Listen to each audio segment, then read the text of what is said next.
Welcome to the Balanced CEO podcast. Today I have Benson Morrison here talking to us all about the Benson detox. So I've been on this detox for about 2 months with a bit of a break in between as I went overseas to Bali, and it has changed the game for me. So I've tried everything from keto, carnivore, fasting, Mediterranean, all of these different ways of eating. And this is by far the best that I've felt, and by far the easiest to stick to a calorie deficit with the food that I can actually eat on this. And like, as someone who usually has really puffy red hands, my hands have never looked so good after being on it.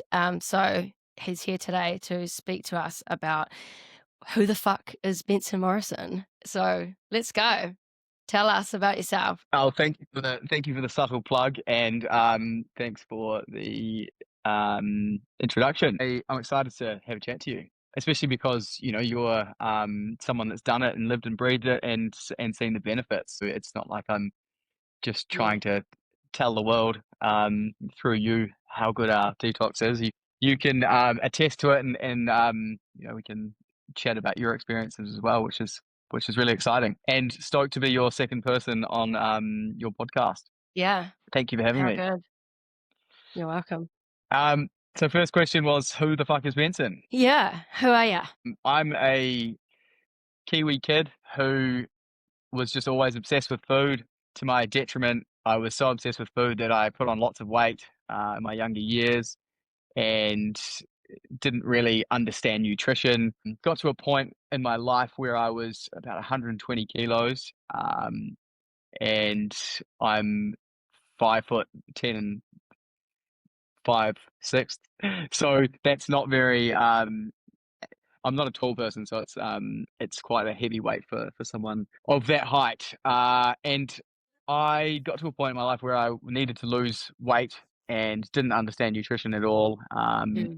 And so went on a bit of a health kick, a bit of a journey, and lost about 30 kilos through mainly nutrition. I got into the gym and various other forms of exercise, started playing more sports and getting steps in and all of those things that are really beneficial to health. But the main lever that I pulled was nutrition for sure, and just increasing whole foods and minimizing processed foods, minimizing sugar, minimizing alcohol where I could, and things like that. And lost 30 kilos and gained a new lease on life and found my confidence again, and just started to believe in myself. And it wasn't till about 10 years after that, I'd been doing lots of research on blood sugar, listening to Dr. Mark Hyman in particular, but also Jessie and Shousby, the biomedical scientist, who is absolutely amazing. If you don't know her, check her out. And just understanding the effects of blood sugar on our health, not just for diabetics. I think that's a common misconception, is that blood sugar is important for diabetics only, but it's so abundantly clear that blood sugar dictates our health in so many ways, and for everyone, not just diabetics. So started understanding and learning more about blood sugar and understanding its effects on metabolic health, and had a cooking page on the side in London when it was always cooking recipes, but more often less healthy recipes, which I still do here and there. It's definitely still a part of me. And then did Dr. Mark Hyman's 10-day detox when I just needed a reset or a restart, and lost a lot of weight and felt amazing after it, but thought that the food was pretty average. It was very Americanized, and a lot of the ingredients were not really palatable for the Australasian palate. And also there was no kind of support. And cycle forward maybe 2 months after that, I decided to.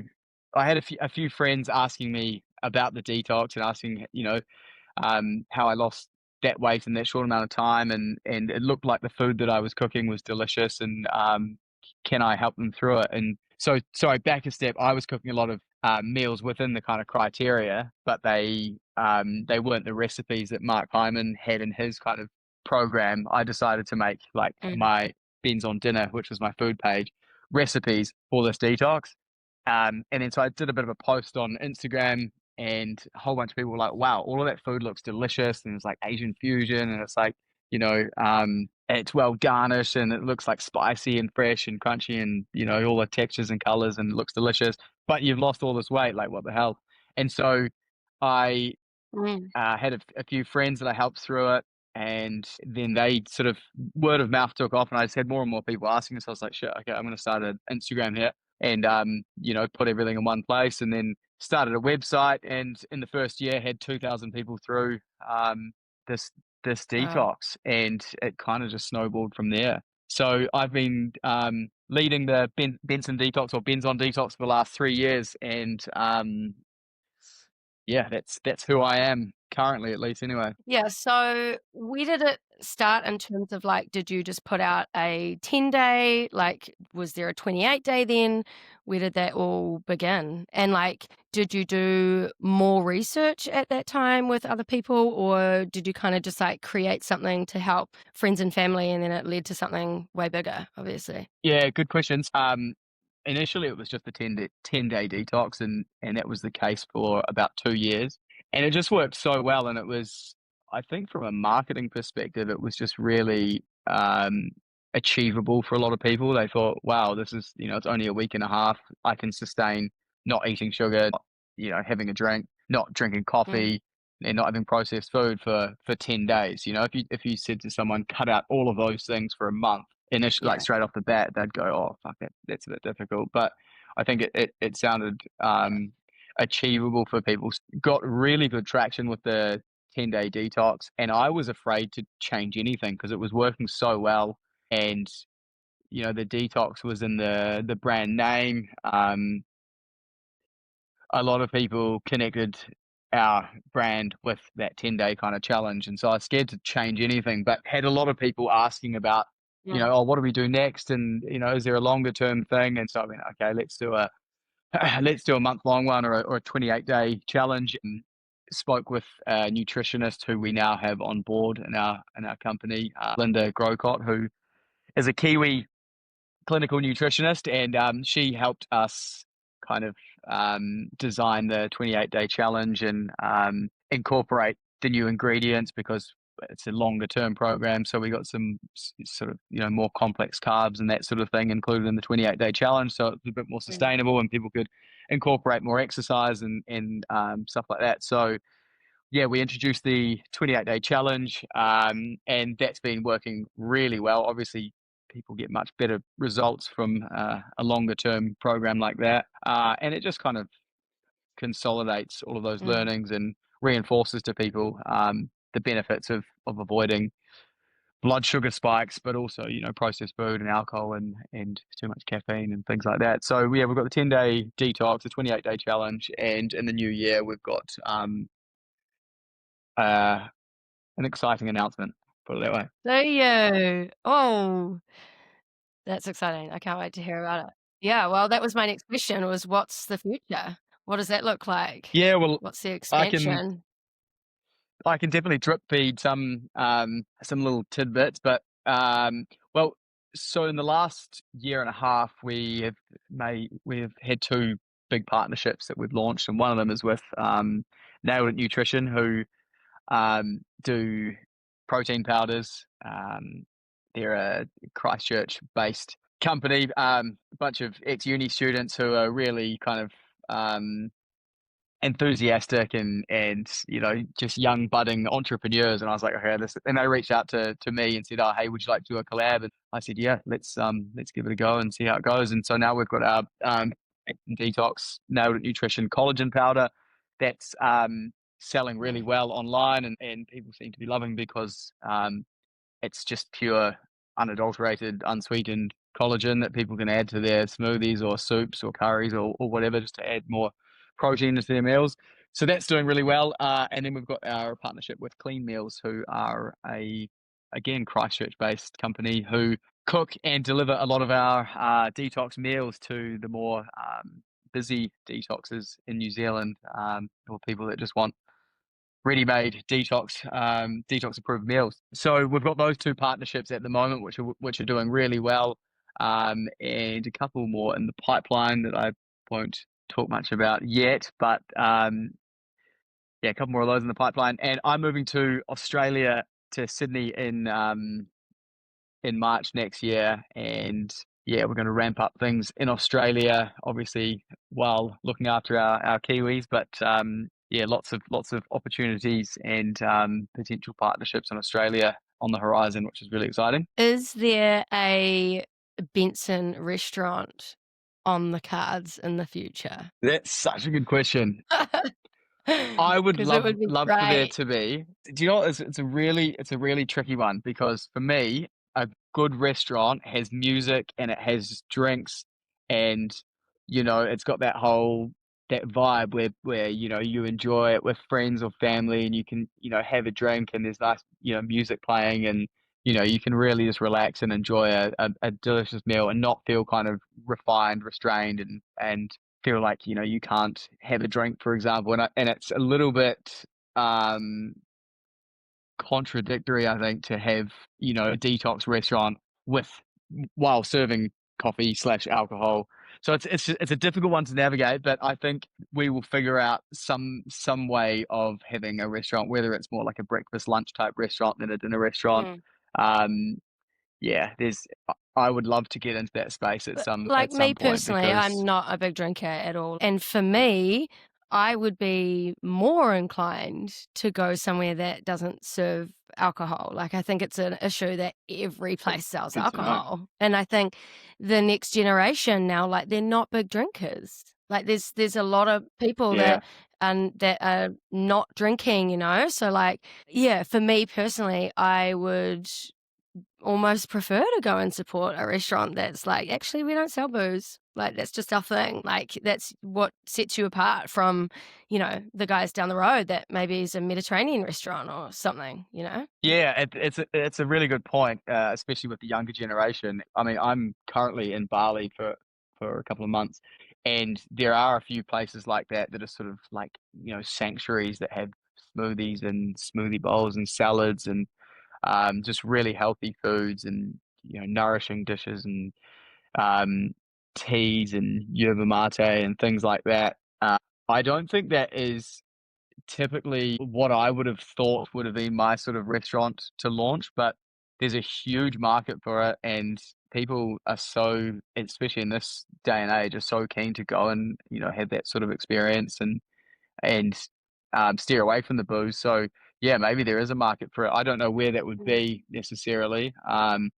And yeah, I've got a lot of things in the pipeline, a lot of things happening. I'm getting married in March of 2026. So yeah, a lot Woohoo! of things to plan and organize in the next kind of couple of years. But Yeah. and obviously moving to Sydney as well. But yeah, maybe there's a market for it in Sydney. Yeah. So where are you based? Are you just kind of all over the show? Like, when was the last time you lived in New Zealand? Oh, eight 8 years ago. So Oh, okay. I studied civil engineering, and I after I graduated, I went to move back to Hawke's Bay, where I'm originally from, to work for a engineering consultancy, which I thought was going to be amazing, and great career and the rest of my life. And it was a great job, but I realized very quickly that I was not loving civil engineering, safety engineering protocols, and working with NZTA, and um, working with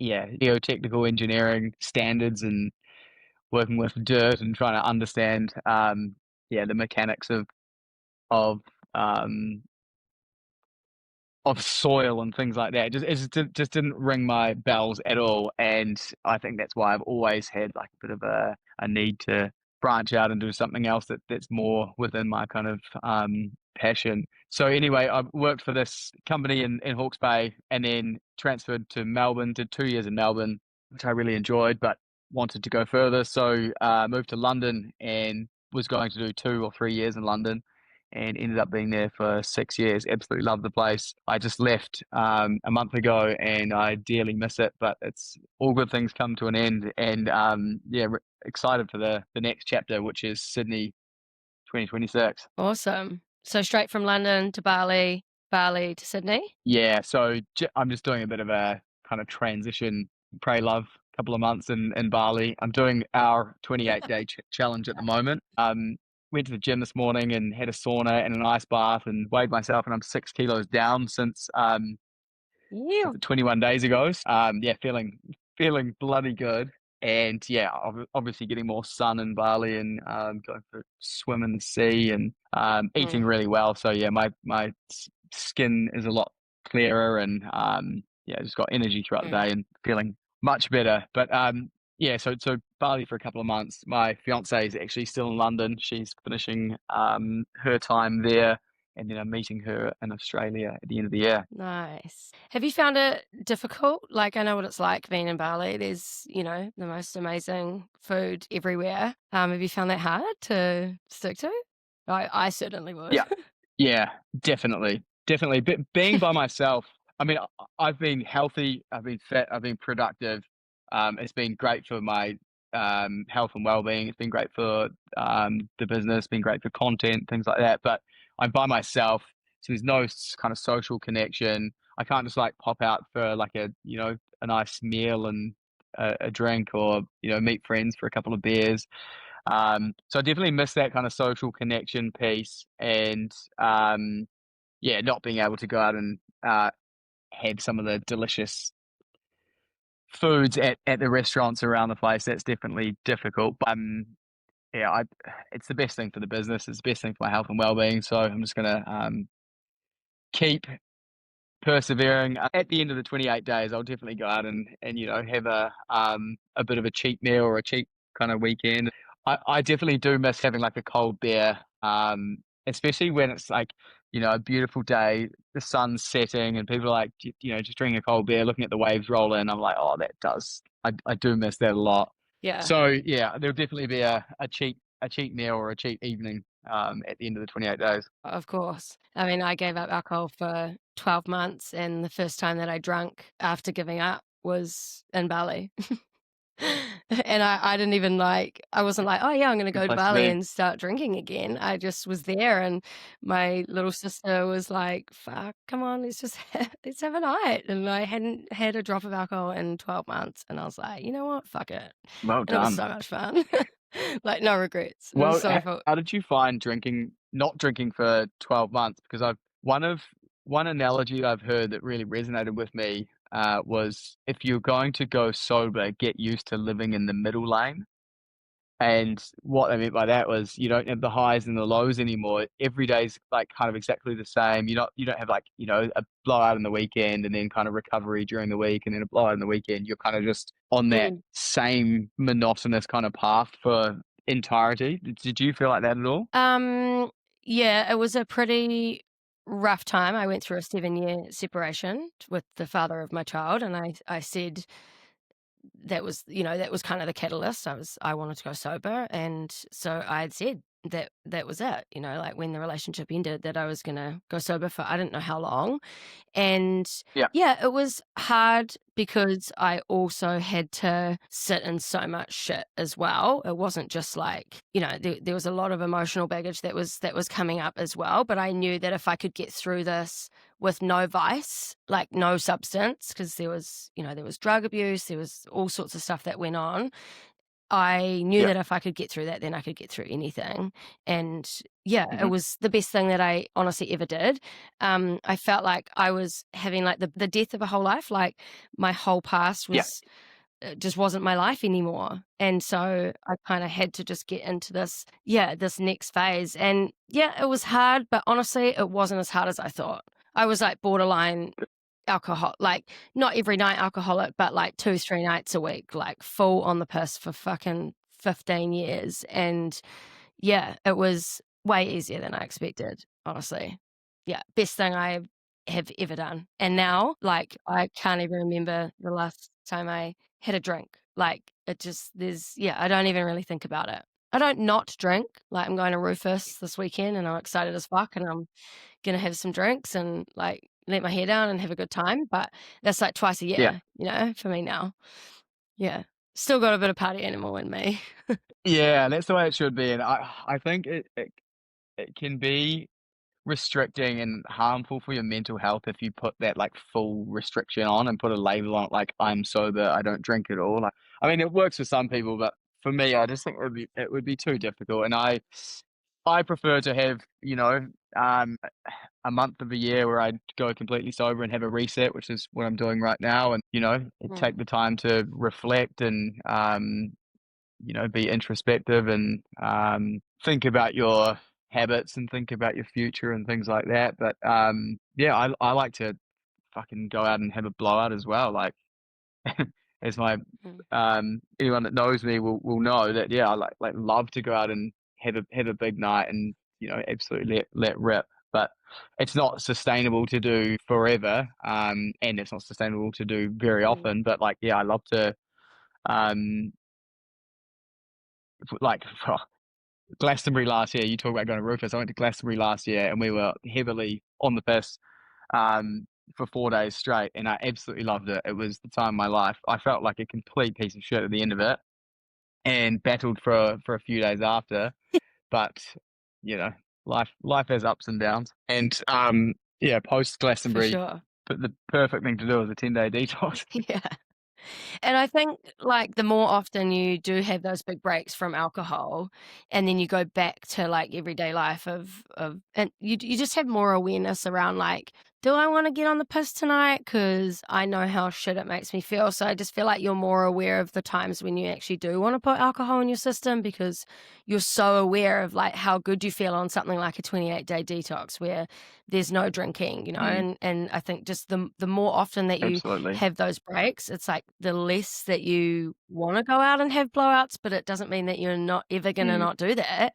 It just means that sometimes you prioritize your sleep and your health over going out and getting on the piss. 100%. As I said, like my skin. I mean, your skin is the window to your insides. My skin was pretty bad. I've Mm, got psoriasis, and my psoriasis was bad, but also just had like drier skin and just kind of felt like a bit more like rashy and stuff because the last few months in London were very heavy food and alcohol wise. And I think because I knew it was the end of my time in London, I was just taking every opportunity to, go out and drink with friends and go to the restaurants that I hadn't been to and just say yes to everything. My skin and my general health was definitely impacted quite dramatically from that. And so I was just so ready to come to Bali and have a bit of a reset and not drink. This time here has definitely reinforced like the benefits of not drinking because mm, drinking creates the hangover, and the hangover leads to poor food decisions, and drinking impacts your mm, sleep, so you don't recover as much, and then you're more likely to ill discipline. And there's so many reasons that alcohol is so bad, and like it is fundamentally poison. But yeah. so it's definitely in our best interest to avoid at all times. But being a Kiwi, it's definitely the social lubricant. So I don't know. I don't think I'll ever go stone cold sober, but who knows? Yeah, it is ingrained in our veins, that's for sure. I think most Kiwi kids were brought up with it just being so insanely normalized. I mean, I was in a club, like a pub, eating chips and having a shandy and playing pool at like 11. So I didn't have much hope to never drink. Love that. At 11. Long story. Yeah, Wow, I was that's having brilliant. shandies at 11. I was a smoker at 13. Yeah, pretty hectic life for, Do you know yeah, 15 years before I gave up. smoking is an interesting one as well because I've smoked on and off in my 20s and early 30s, and um I mean, obviously it's bad for you, it's horrific for you, but the interesting thing for me is the inflammation piece because I know, and like I'm the sort of person that if I have a big night, especially in my 20s and early 30s, if I had like a big night, I'd definitely like have some cigarette. Was never like smoking sober, Mm, but if I got to a point of booziness, I'd rip into the cigarettes, and I would just like my face would puff up, and I'd feel in the morning like just mm, so inflamed, and it's so obvious that smoking causes such inflammation and then affects your yeah. skin and rah rah rah. Very obvious. Like, I went to a doctor once because my dermatitis was so bad, and, like, one of the first things she asked me was, "Am I a smoker or a vapor?" Because she said nicotine is, like, it'll flare up your skin like no tomorrow. Like, what it does to to your body and your skin and, like, even, like, your mouth, like, your oral hygiene and, like, that's not even Mm, cigarettes too, like, vaping, waking up and, like, oh, it's horrible what it does to the body for yeah. sure. Let's have a chat about CGM testing, glucose responses. Oat milk, I'd love to talk about oat milk. Yeah, My bestie's an oat perfect. milk drinker. I love the subject. I love the subject because some of our more cheeky marketing was like your oat milk latte or your oat milk flat white is killing you. And I was like, oh, this might be a bit Mm, too kind of too gung ho or too on the nose. Lots and lots of people were like, wow, like why is oat milk bad? And like, I mean, it's mm, fundamentally it's not terrible, but if you are worried about a blood sugar spike, then you should avoid having oat milk, certainly on an empty stomach, because oat milk is just starchy water. It's just like, yeah, it's just starchy oat juice essentially. mm, And so there's no fiber that you would have in the oat. So the oat has been denatured and all you're getting is the starch from it. And that just sends your blood sugar through the roof, and then you get an insulin spike, and that's when you get inflammation and all those other things down the road, cravings and irritability, and then trouble sleeping and things like that. So oat milk, I tested on the CGM. So I got a Freestyle Libre CGM and tested an oat milk flat white, and it just went, yeah, through the roof. And then a big drop, and then it was kind of um, volatile for the rest of the day. And then the next day I tried just a regular flat mm. white, and that had a small spike, but much less drastic than the oat milk. Yeah, I find it really interesting because people say, "Oh, oat milk, almond milk, regular milk, soy milk, like surely it's all the same blood sugar wise, and why would I care?" But yeah, if you start your day on an empty stomach with, well, porridge is bad enough as it is because that's um, carbs and essentially starches. But yeah, oat milk is just the starch juice with none of the fiber and none of the other good stuff. So that's a really bad one. And gums and oils and additives, majority of Yeah, them. exactly. Yeah, yeah. Not to mention the seed oils that lots of oat milks have. So yeah, I'd avoid that shit like the plague, to be honest. With the Mm, caveat that that's it's fine to have in your protein shake with lots of protein and fiber in it and stuff like that. Like if that's your favorite thing, then fine. And if you want to have a oat milk flat white, great, but don't have it on an empty stomach and try to have it after you've had your breakfast mm, or got some fiber on board just to minimize that spike. mm. I don't want to demonize And just coffee oat in milk and say general, right? never have it, but yeah, and coffee in general, exactly. So caffeine, Mm, I mean, the data now suggests that you shouldn't ingest caffeine within like an hour and a half of waking up, and also ideally mhm, you should have breakfast and a high protein breakfast before you have any caffeine.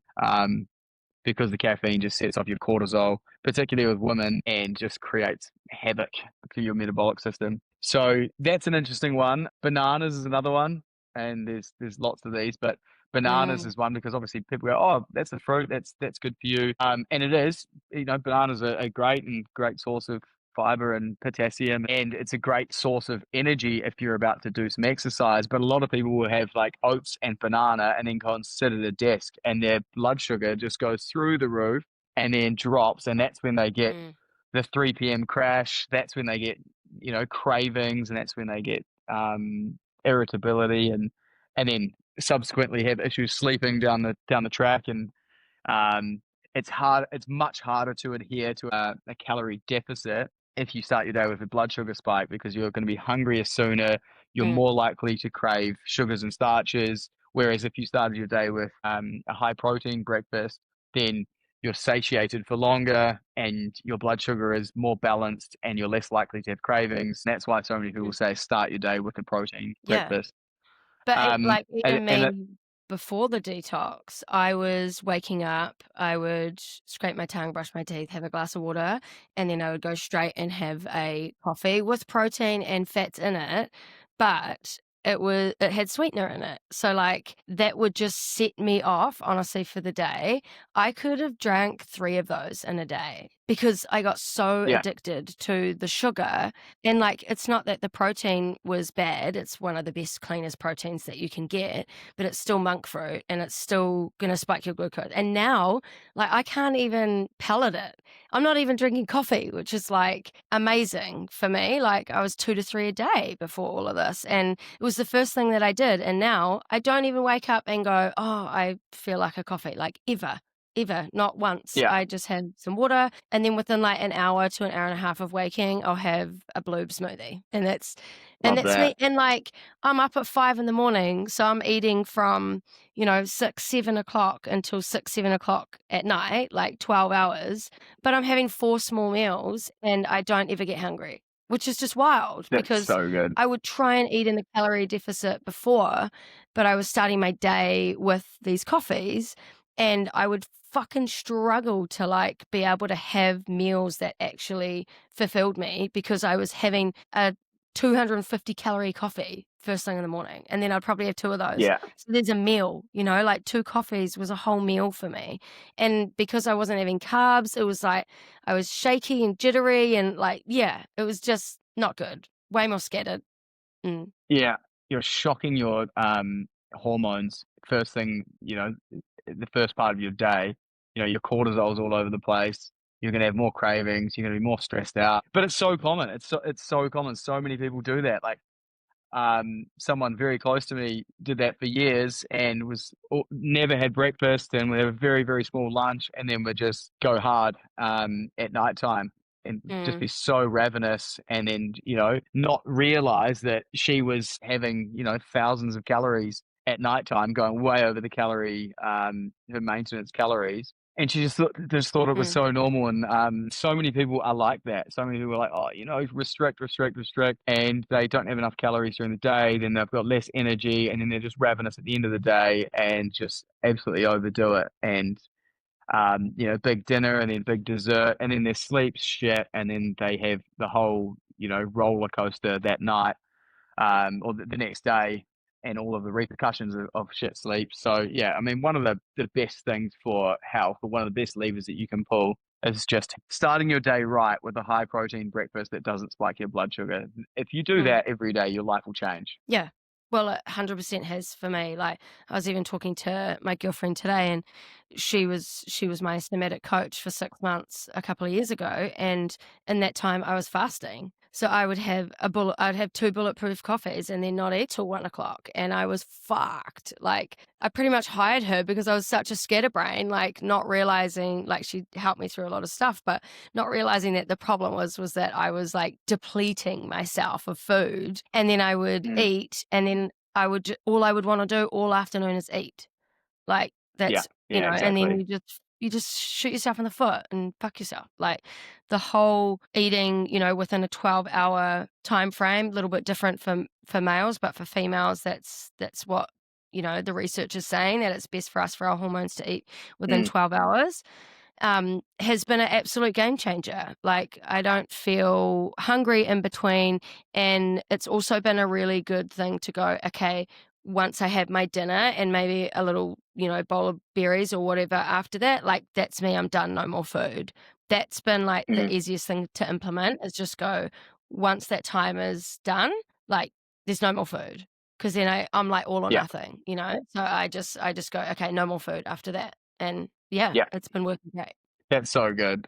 Since I've been doing this, I mean, obviously, when I was in London for the last few months, things were a bit different because, it was my last few months there, and I was absolutely going for it. But since being on the 28-day challenge, and when I am typically in a routine, having that protein breakfast as first meal in the day, and then not having dinner too late, just changed the course of my day so dramatically, because having the Mm. protein breakfast made me satiated for longer, be less likely to snack. And then having an earlier dinner meant that the food would digest, and I wouldn't go to sleep with a full stomach trying to digest it, and then waking up through the night. So particularly in the last couple of weeks while I've been here, like I've been having dinner at like 4:30, between 4:30 and 5:30 p.m. And then by the time I go to bed at like Mm. 8:39 p.m., my food's digested and I just sleep so, so well. Wake up feeling a little bit hungrier than had I had dinner at 7 p.m. But I sleep right through the night and wake up sort of 5:30, 6 o'clock feeling like ready to go. Yeah. It's such an easy thing to do, but it's something that almost no one does. Like, how many people do you Yeah. know that have dinner at 7, 8, 8:30 p.m. and then, that they're wonder why their sleep is so shit, and they'll have, like, a big meal, like, Mm. all these people that we were talking about before who don't have a big breakfast, and they end up having a big dinner, and yeah, that their sleep is just all over the show. Yeah, that's one of the easiest things to do to certainly for sleep, but obviously sleep impacts the rest of your health and well-being, is to have dinner earlier and also avoid having a big glucose spike for your dinner. Mm. Yeah, this I've got a Whoop watch, and like that's been a game changer for me because if I do have a tendency to binge, like when I do eat shit food, I just fucking go all Mm. out, and that's just like I've got a very addictive personality, but I can see like the next day it literally gives me stats of like you fucking had a terrible sleep because you were eating Maltesers at 9 o'clock at night. Like that's why you feel like Yeah. shit today because you slept so bad because you were, I remember the night before I started the detox, I had a pack of Maltesers and like half a pack of biscuits. And I remember being at the markets the next day because it started on the um, 1st of this month. And I was, at the market, Saturday markets. And I just felt like absolute shit. And I was like, why the fuck did I do that? Like, why would I do that the night before, even though I was like feeling, wasn't even enjoying I it, had the I worst sleep ever. I can absolutely empathize because Maltesers are my absolute Achilles heel. They are Yeah, ride or uh die. Yeah. our whole family are like fucking Maltesers. Like they have been engineered by the devil himself, I reckon, because they are so addictive, so hard to stop eating. So yeah, I feel you. Oh, I feel you. yeah. Oh, they're so Bury me good, in eh? Maltesers. Yeah. I just can't, I can't go past it. Can't go past a pack of Maltesers. I'm the same. Yeah. Like particularly if I'm not in a good routine, and if I'm hungover or something, like I'm way more likely to be like, oh yeah, I'll just get a little pack of Maltesers. Then you can easily put away, 500 calories or 600 calories worth of Maltesers at night, and then you've got a huge glucose surge, and then you just fuck your whole night up. And it's so easy to make that Yeah. decision when you're not in a routine and not in the right state of mind. So that's why I like having a good kind of framework, and looking after the things like breakfast and your sleep are so important to then making those sensible decisions down the track. Yeah. Yeah, for sure. Yeah, it affects my sleep so much. Just gotta be more mindful of, like, not not going back to doing that afterwards because, man, I'm all or nothing. But like I said, we've talked about this before, like, this should not even be called a detox. Like, this is just the way that people should eat, like, 80 to Mm. 90% of the time. Like, really. I've Yeah. never found something where I've felt really creative in terms of, like, cooking. Like, I'm a real cook. I love to cook for people, but being on my own, like I tend to that I haven't been. I've just been eating really like easy, still real healthy, but super simple meals. And I've found that Hmm. since, doing the program, doing the detox, I have gotten way more creative. Like, you've put one of my recipes in the book, and like it's been so cool to just start eating different foods, like stuff that I wouldn't buy at other times. Like I've never eaten so many nuts in my life. Like and it's so great to just be able to experiment with food again. Like it does not feel restricting like one bit, like at all, and like I'm Yeah. such a sweet tooth, and I will have some Greek yogurt with some blueberries, some nut butter, some coconut, and like I'm like satisfied. I'm good. Licorice tea, sweet as. Like there's Yeah. definitely times where I'm like, fuck, I could go a cine roll right now. Like, you just I don't know, you feel so good on it that you just don't want to go there. And it's a lot harder when you're out and about, for sure. Like I feel you, like, being on your own, it is a bit easier sticking on your own if you're at home cooking and stuff. The minute that I'm out, I'm like, Yeah. oh fuck, that looks good, you know? But it's all Yeah. about balance as well. I like I said, sticking to this like 80-90% of the time, like, you'll be good. Yeah. 100%. One piece of feedback that I love is when people say like, "Oh, I've never been much of a cook, but I've just loved getting back into cooking." Or when they say, our kids are loving this food more than our normal food." And when I hear that feedback, I'm like, "Fuck, I love Yeah. this job and I love doing this," because I love food so much, and I'm not really that creative, I wouldn't say, in normal life, but with food, I definitely am.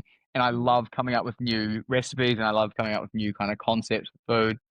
And I love when people go, "Holy shit, that was delicious." I'm like, yes, Mm, like that's the small little, like, creative impact that I can have on people's lives. Having something like this forces me to be creative as well, because people go, "Oh, these mm, recipes are awesome, but I'm looking forward to some new ones." And so I'm like, "Okay, shit, so this month I'm doing 28 new recipes in 28 days." mm, Um, and I'm loving the challenge. And like people, especially our detox champions, who are the long-term subscription group, we give them the first access to recipes and stuff. And so we're drip feeding the recipes to them, and they're just like, "Oh my God, loving them." And mm, they all make them and post them in the group so we can see them all. And I just get such like satisfaction and reward from that, because, mm. it, I forget that not everyone's a foodie. Like, I think that Yeah. everyone's a foodie and everyone Like, understands food and loves food. But some people just don't. Like, for some people it's just fuel and they just don't really give a shit. And for yeah. those people, when they make a recipe and they're like, "Oh wow, this is really delicious. I surprised myself in the kitchen." I'm like, "Yeah, that was awesome. Like, that was a really rewarding part of the job." So yeah, the variety won't stop. It'll get harder and harder because we're restricted by the kind of criteria, but I love it. And yeah, I'm not going to stop pumping out new recipes. Even if the business collapses and is no more, I will still continue to do the Mm. recipes and yeah, put out recipes and content and stuff, because I just love doing it and it's my creative outlet. So, I can't wait for the one that you did. I think it was last night. The chicken thigh. It was like an Asian-y chicken, like crumbed chicken. So I oh fucking yeah, can't wait for that. Make it sweet. it was So excited. a version of a Korean fried chicken with kimchi and pickled Yeah, cucumber, that's it. and that was absolutely.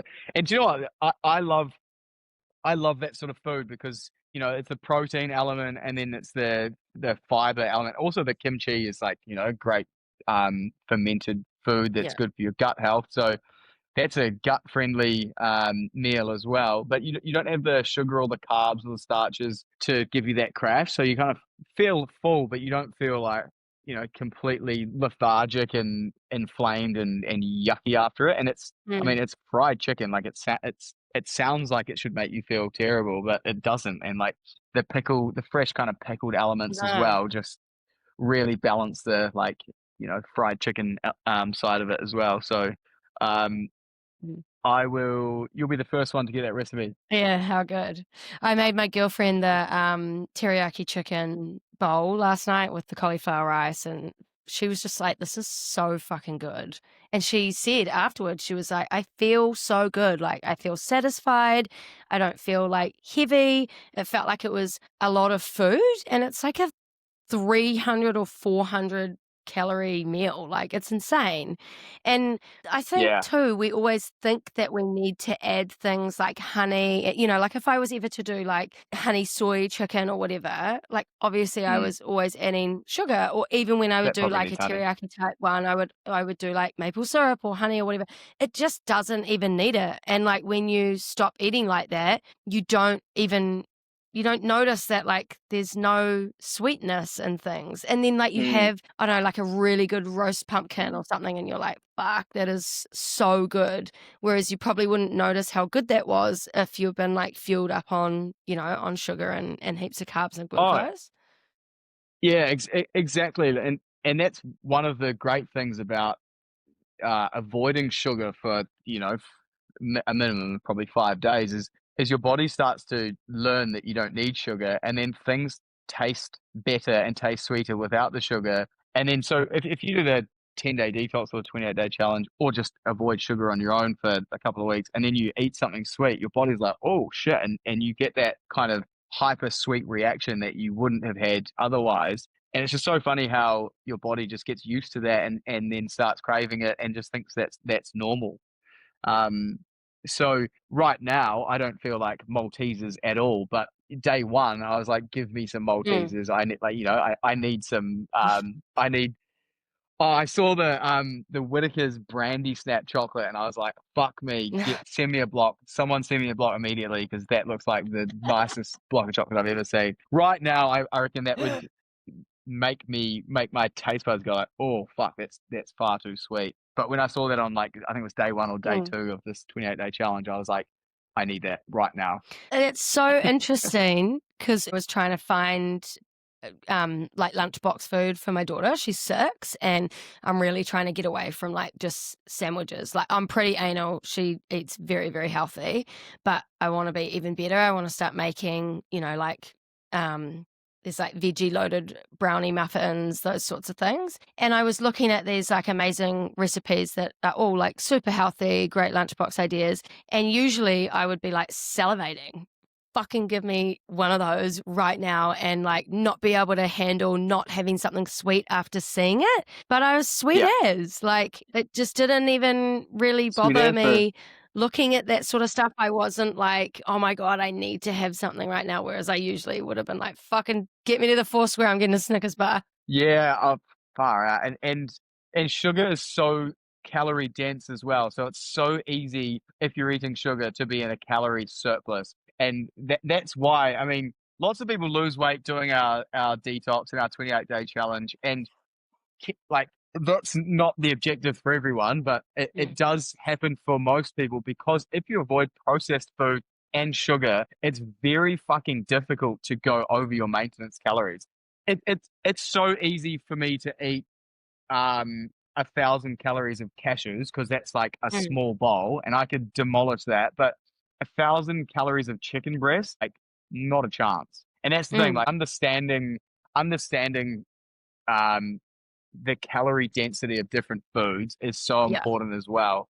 And people ask about the detox and like, oh, is this just for fat loss? And I'm like, no, it's not. Like, it's a great byproduct, or a great kind of symptom of it, but it's so much more than Mm. that. It's, the inflammation, the bloating, the sleep benefits, the skin benefits, Yeah. the mood, Yeah. the energy. Yeah. Going back to like the different types of food, like chicken breast compared to cashews, like a Snickers bar is 250 calories. And like most people who love a Snickers bar could probably eat 2 or 3 of those in one hit. Mm, And there's 750 calories. Whereas like, you can make a blue smoothie that I'll have at 6 in the morning and be full for 4 or 5 hours. And that's 250 calories. And there's a yeah, whole lot of exactly. stuff in there, it's like, but there's just not enough awareness around this. Like, people aren't 100%. taught about food. Like, we're taught that fat's bad, and obviously there are bad fats that you should stay away from, but there are so many good fats, and we're not taught enough about like protein and the quality of Mm, food and like what you should look out for. And like, even just doing the groceries today, I was like looking for some sausage rolls, and I was like, fuck this. Like, every one of them is just like filled with numbers and shit. And I was just like, I'm not putting that in yeah. my child's body. Like, no. Whereas people just have no idea. Like, you would be horrified at the amount of sugar some of these kids are eating. Like, it is fucking out Mm, the gate. I could not believe some of the diets of these kids that are around my daughter. It's really fucking sad. Like, they're yeah. just Well, not looking at ingredients at all. you said Kiwi kids before, and it made me think immediately. Kiwi kids are Wheat Bix kids, and isn't that funny? Because that was how we were brought up, thinking that was what we were brought up to think was a healthy, nutritious breakfast, was, Wheat Bix and Mm. some banana. And I don't know about you, but for me, it was always brown sugar on the Wheat Bix with milk, and then some Hell banana. yeah. And so the Wheat Bix is processed. It's got gluten. It's all carbohydrate. And then the banana, you add sugar/starch, and then the sugar is obviously just sugar. So Mm. these kids are getting a huge glucose spike. And when you're a child, it's a lot easier to manage. But if you have Mm. that sort of breakfast and then go and sit down in class, like Yeah.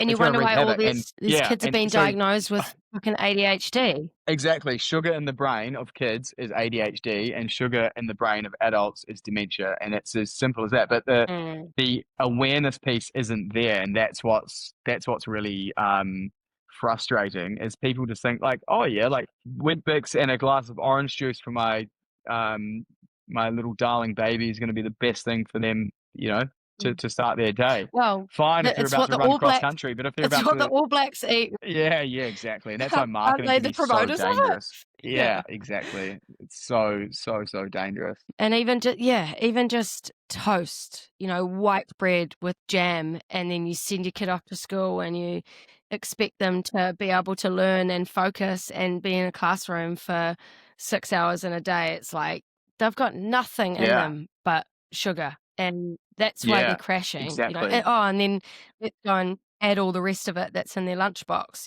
all these things, these chips and like stuff that just has Yeah, no substance. There's just nothing there's no fuel to give these kids. Like, man, like when my daughter, when I was keto, and I should probably get, but like she eats a shitload of eggs, but she used to have eggs and salmon and avocado, and which she would have that for dinner nearly every night. And honestly, like her behavior was so much different from eating that. It yeah, was crazy, I bet. like how much settled she was by just having good fats and proteins each night. She loved it.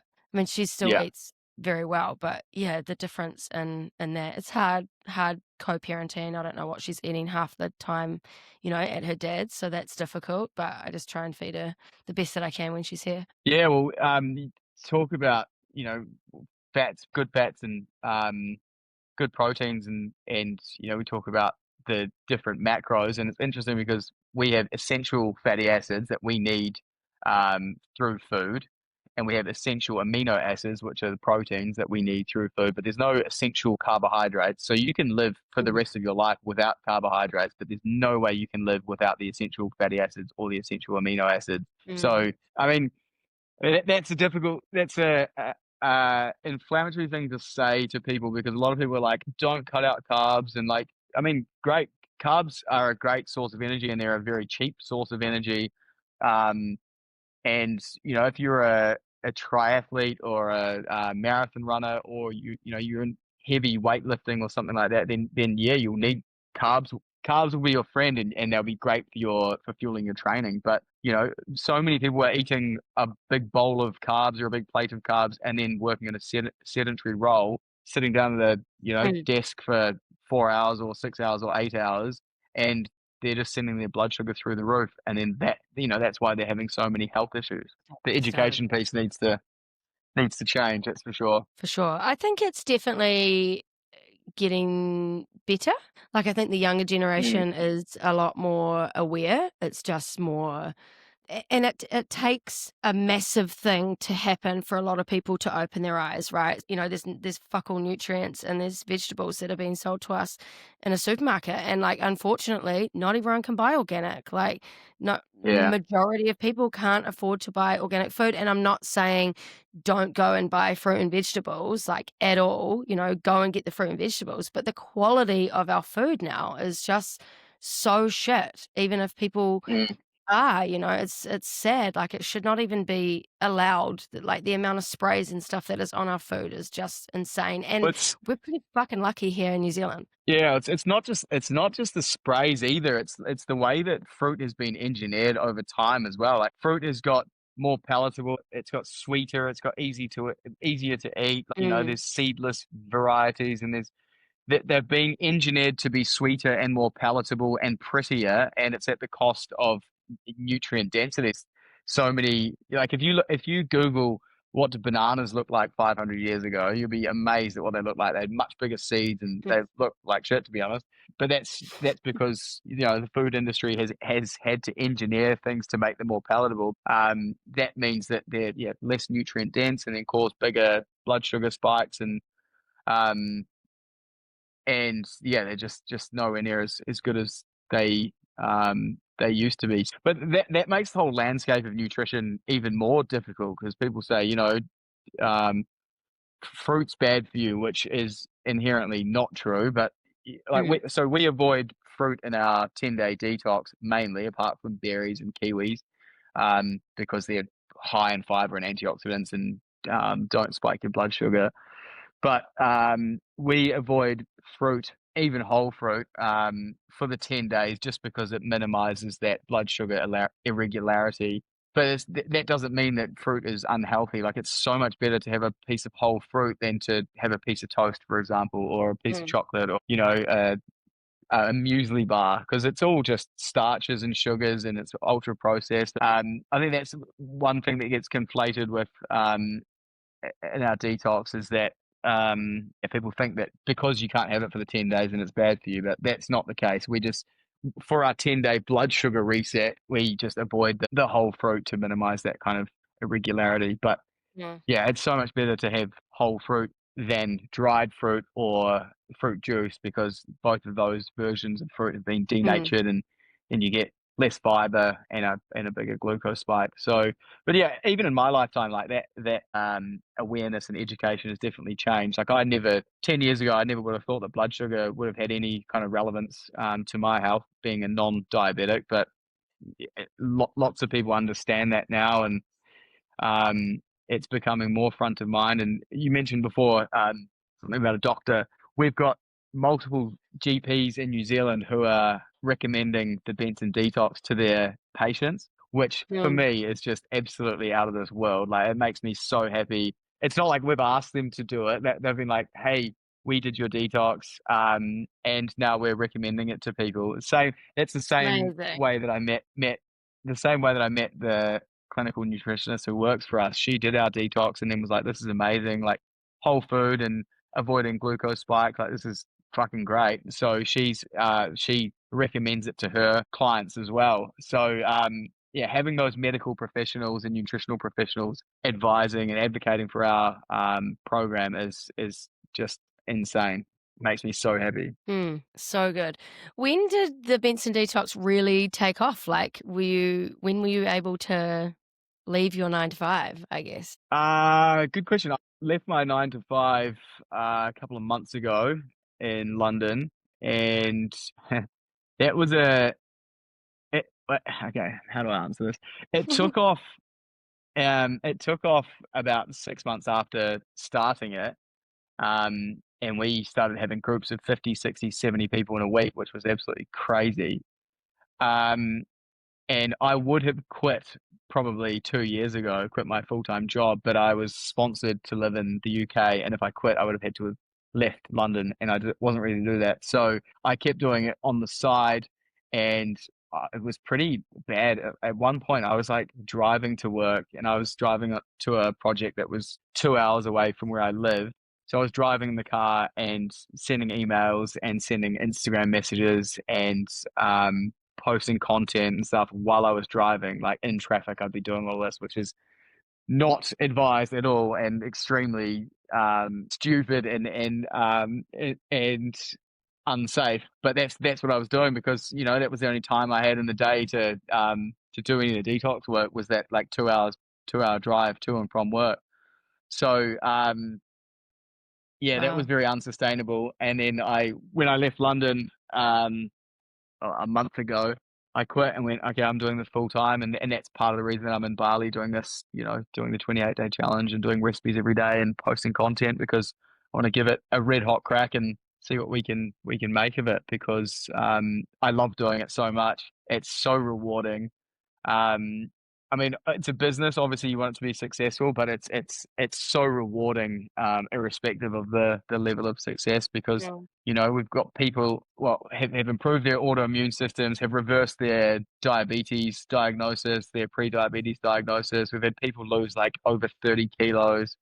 Um, and it's just so rewarding, and I get so much satisfaction out of people being like, wow, like I tried everything, and now Mm. I started your detox, entered your challenge or whatever, and now I've just got a new lease on life, and I understand more about food, and I am enjoying cooking more, and um So yeah, I don't know whether you'd officially say it's taken off, but it's definitely taken off more than I ever would have imagined, and I'm so excited to see where it goes because yeah, I just love doing it so much, and yeah, it's so bloody rewarding. Well, there's a shitload of people that know about it because obviously I've been sharing about it and I get messages all the time like, "How are you finding it? I've been wanting to try it. Like, what's it like?" Yes, I've got a friend that's just signed up to that. Awesome. Well, thanks for being a hype girl. Yeah.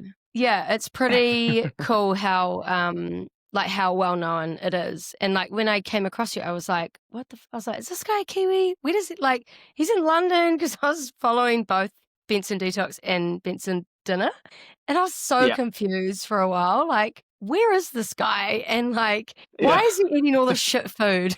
yeah, yeah. That's a difficult thing for me as well because like I still love going out to a restaurant and getting what's a good example? I don't know, getting a beef Wellington or getting noodles. I absolutely love noodles, and obviously like we can't have noodles in the detox, but I love getting like a pad see or a char kway teow or hor fun Yum. noodles, something like that. Love like dumplings. I love all things Asian food.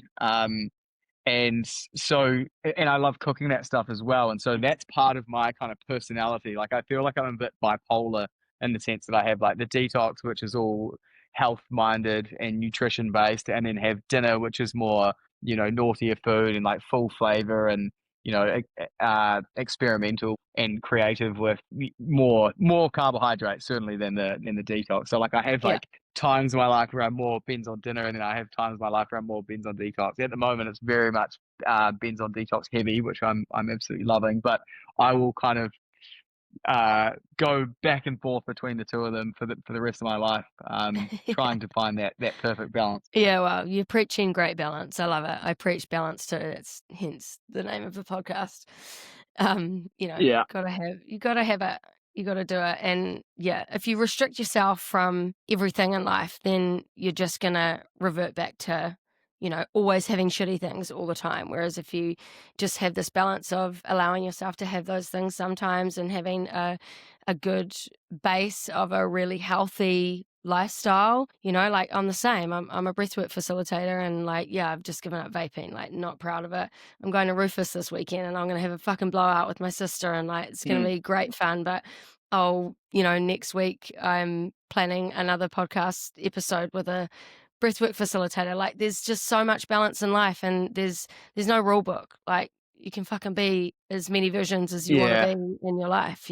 I get people all the time being like, "Oh, that like you're just yo-yo dieting," or like this person is yo.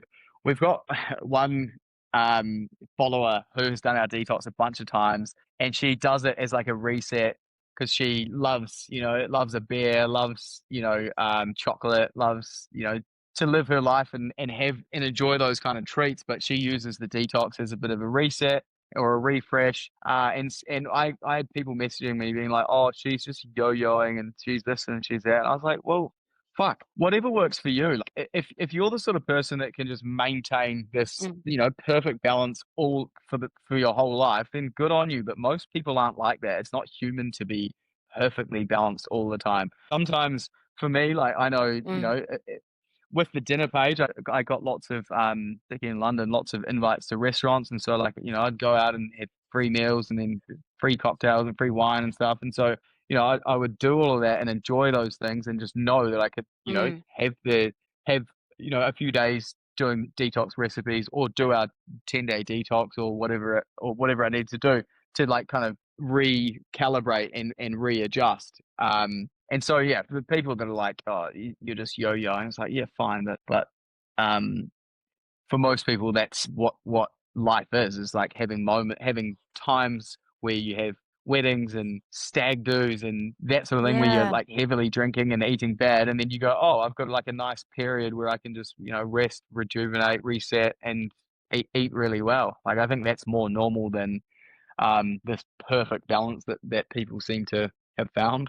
It's like going away on holiday, like, you're not gonna restrict yourself from all of this amazing food. I mean, you got game doing 28 days in Bali, if you ask me, but, if you're on holiday with your family and friends or whatever, like, you're not gonna go and fucking be on a diet. I mean, majority of people are not going to do that, right? Because you're there to enjoy yourself, and Mm. that means indulging in too much booze and having dessert each night, and like fucking do those things, That's Yeah, living. I'm going to Japan with my fiance in late January, and you best believe I'm going to be having, the ramen, the katsu chicken, the karagi, um, all of the sushi, like, and I know that stuff is not going to make me feel the best, but like when in Japan, do as the Japanese do. Like I'm absolutely going to have as many of those experiences as I possibly can, with the knowledge that, after that I'll have a bit of a break and have a bit of a reset and just eat really well and avoid blood Mm, sugar spikes for, a week or a couple of weeks just to kind of reset. That's how I'm going to live my life. And I you said something about being preachy. I don't want to be that preacher that's like, oh, live by this detox kind of way of life for the rest of your life and mm, you'll be a better person, you'll be happier. Like, that may be the case, but I don't want to preach that because I'm more about balance. I think life needs mm, to be lived, and you need to have your vices and need to enjoy it. Obviously, with limitations for people that have got more addictive personalities, obviously. mm. But yeah, as long as you can kind of keep that balance of having the blowouts and having the kind of resets or detoxes or whatever you want to call them, I think that's a pretty good way to be living. That's what works best for me because I'm all or nothing. If I was sitting at the beach the other day and with three girls, my daughter had a play date and one of the dads came with ice creams and he was like, "Are you sure you don't want one?" And I was like, "No, no, I'm good." And had I have had that ice cream, that's me. I'm done for the day. Get me home. I'll fucking make some toast. Honey on toast, here Yeah. I come. Because I'm just all or nothing. Whereas if I'm like, I'm not going to be like that for, like for X amount of time, but then, I'm not going to restrict myself this weekend in Auckland at all. And I will have a Mm. blowout. But then next week I'll be back eating this way. Like I want to eat like this up Yeah, until Christmas. exactly. And Christmas time will come and then I'll eat Exactly. whatever the fuck I want. And if Mm. that's yo-yo dieting, then fucking fine. That's absolutely fine. Call Yeah. it what you want. But Yeah. that, to me, that's human nature. Yeah. It's balance. If you So have you found that there's been any challenges or anything come up in, your journey of creating this business? Anyone that's, any competitors or yeah, what's happened there? Yeah, good question. Initially, I think a lot of people saw the detox and they went, oh, wow, this is interesting, this is novel, this is new. And then people probably saw how well it was doing and how many people were signing up. And, it's pretty easy to do the maths and see, how much it can be bringing in a week. If we've got a group of 90 people and it's $160 each, then pretty easy to do the maths and say, hey, like this is pulling in, sometimes over 10 grand a week. And then so you get people Mm, being like, oh shit, maybe I should be doing that, which is absolutely fine and mm, fair enough. And so they should. If that inspires people, then that's fantastic. But we've had a couple of people pop up as, I would say, mini me's of our program.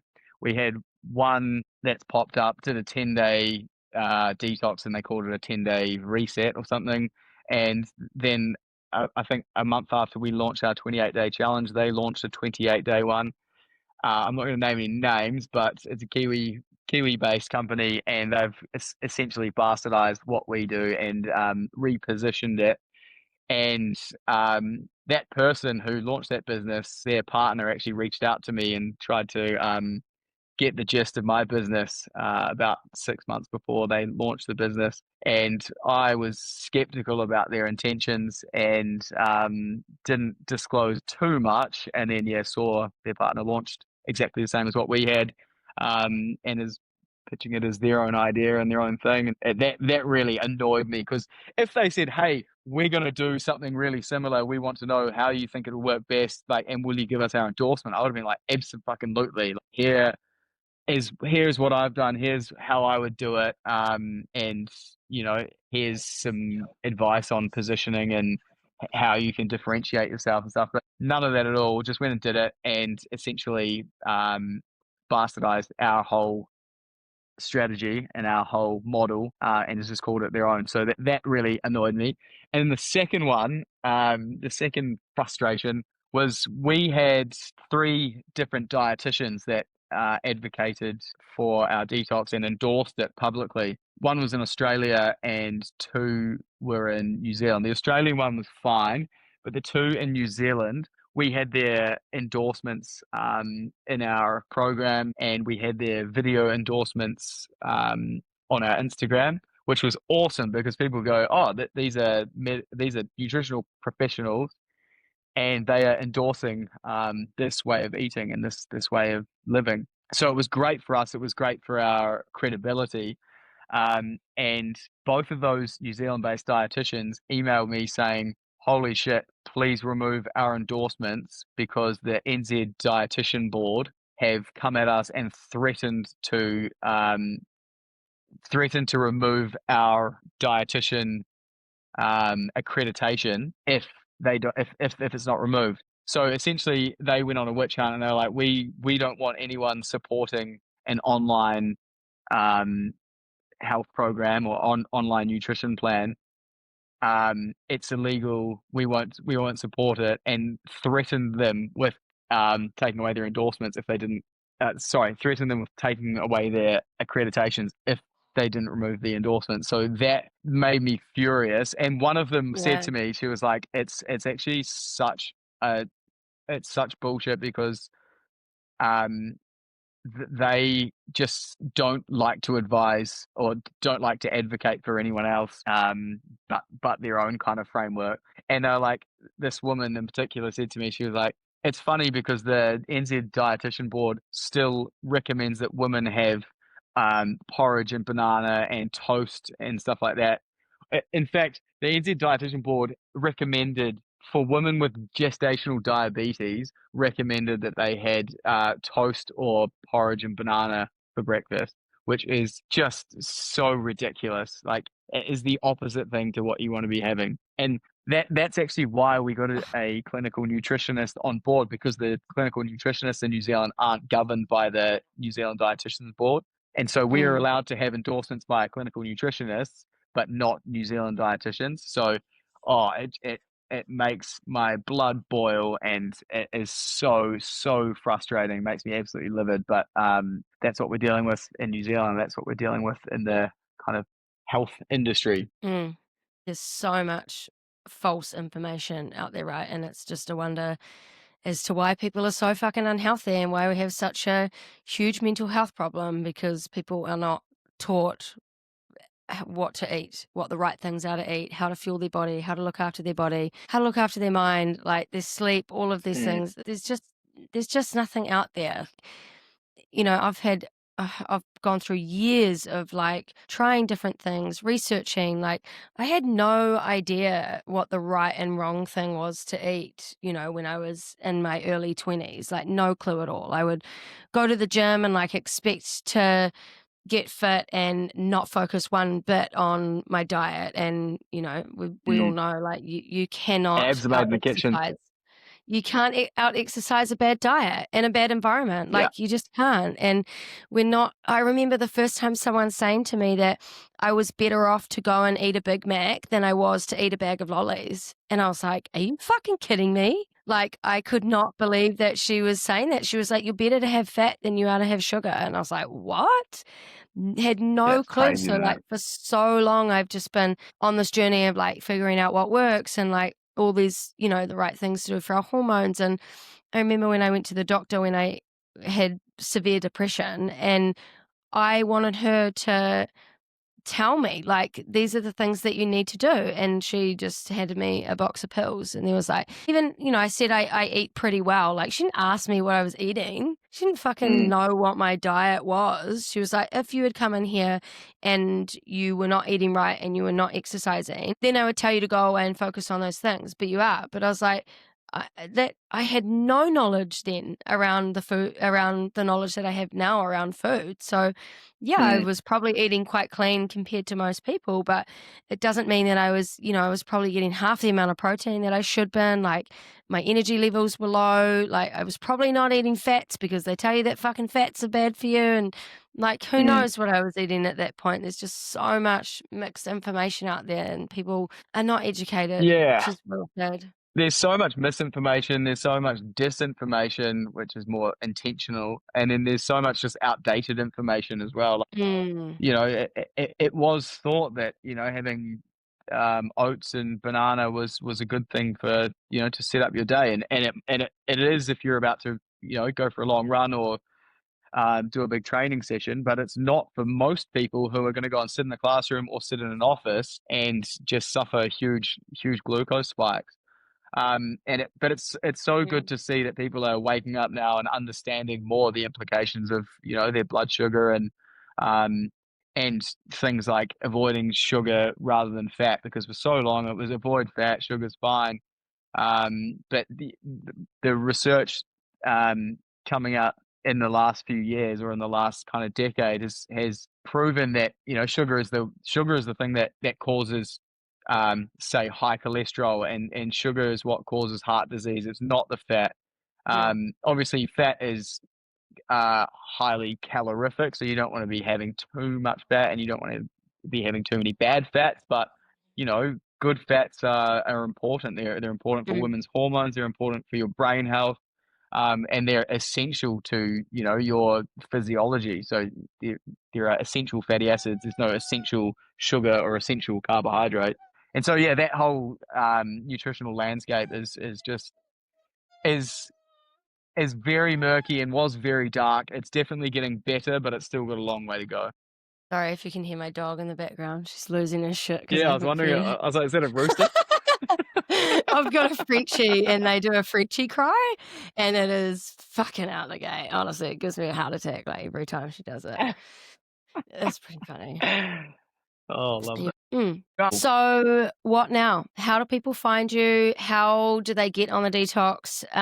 Obviously it is quite easy. I will put all of the information there in the show notes, but I know that you've been working really hard behind the scenes with all of these amazing new recipes that we're getting in the 28-day challenge. So thank you kindly, but where does everybody else? How do they work with you? Yeah, good question. And thanks for being in our 28-day challenge. It's good to see your benefits. Ben's on Detox or Benson Detox is our Instagram handle, or www.bensondetox.com. He suggests that people start with the 10-day detox because it can be a little bit challenging to start straight away with a 28-day.